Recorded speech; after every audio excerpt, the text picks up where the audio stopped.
Guys, നമുക്ക് രണ്ട് mini frame set ചെയ്യാം. ഇതിൽ ഒരെണ്ണം ഒരു മാർക്കലെസ് ഫ്രെയിം ആയിരുന്നു. LSS റിസൾട്ട് അറിഞ്ഞപ്പോൾ എനിക്ക് ഓർഡർ തന്നതായിരുന്നു ഈ ഫ്രെയിം. ഞാൻ അപ്ലോഡ് ചെയ്യാൻ കുറച്ച് വൈകി പോയതാണ് വീഡിയോ.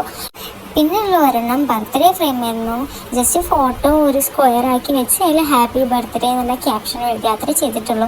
നമ്മൾ ഫ്രെയിമിൻ്റെ ഗ്ലാസ് ഒക്കെ ഒന്ന് ക്ലീൻ ചെയ്ത് വെച്ച് പ്രിൻ്റൊക്കെ കട്ട് ചെയ്ത് നമ്മൾ സെറ്റാക്കി വെച്ചിട്ടുണ്ട്. ഇങ്ങനെ രണ്ട് ഫ്രെയിം ഒരുമിച്ച് ഓർഡർ ചെയ്യുകയാണെങ്കിൽ 200 രൂപയാവുള്ളൂ. ഒരു ഫ്രെയിം മാത്രം ഓർഡർ ചെയ്യുകയാണെങ്കിൽ 150 രൂപയാണ് റേറ്റ് വരുന്നത്. അപ്പോൾ നിങ്ങൾക്ക് ഓർഡർ ചെയ്യണമെന്നുണ്ടെങ്കിൽ ഞാൻ കമൻറ്റ് ബോക്സിൽ പിൻ ചെയ്ത് വെക്കണ നമ്പറിലോ അല്ലെങ്കിൽ ഇൻസ്റ്റ ഐഡിയിലോ മെസ്സേജ് അയച്ചാൽ മതി. ഇത് കുറച്ച് ദിവസം മാത്രമുള്ള ഓഫറാണ്. അപ്പോൾ നിങ്ങൾക്ക് വേണമെന്നുണ്ടെങ്കിൽ പെട്ടെന്ന് തന്നെ ഓർഡർ ചെയ്യുക. പിന്നെ കുറേ പേര് നമ്മുടെ വീഡിയോ കാണുന്നുണ്ടെങ്കിൽ ആരും സബ്സ്ക്രൈബും ലൈക്കും കമൻറ്റും ഒന്നും ചെയ്യുന്നില്ല. എനിക്ക് സബ്സ്ക്രൈബേഴ്സ് വളരെ കുറവാണ്. അപ്പോൾ എല്ലാവരും സബ്സ്ക്രൈബ് ചെയ്യുക, ലൈക്ക് ചെയ്യുക, കമൻറ്റ് ചെയ്യുക, ഷെയർ ചെയ്യുക. അപ്പോൾ ഇതുപോലെ പല പല സൈസിലുള്ള ഫ്രെയിമുകളും ഗിഫ്റ്റ് ബോക്സുകളൊക്കെ നമ്മൾ സെറ്റ് ചെയ്യുന്നുണ്ട്. പിന്നെ ക്രാഫ്റ്റ് വീഡിയോസും ചെയ്യുന്നുണ്ട്. അപ്പോൾ ഇതുപോലെയുള്ള വീഡിയോസ് നിങ്ങൾക്ക് കാണുന്നുണ്ടെങ്കിൽ വീഡിയോ സബ്സ്ക്രൈബ് ചെയ്തിട്ട് ബെൽ ഐക്കൺ ക്ലിക്ക് ചെയ്ത് വെച്ചാൽ മതി. അപ്പോൾ ഓക്കെ, ബൈ ഗൈസ്.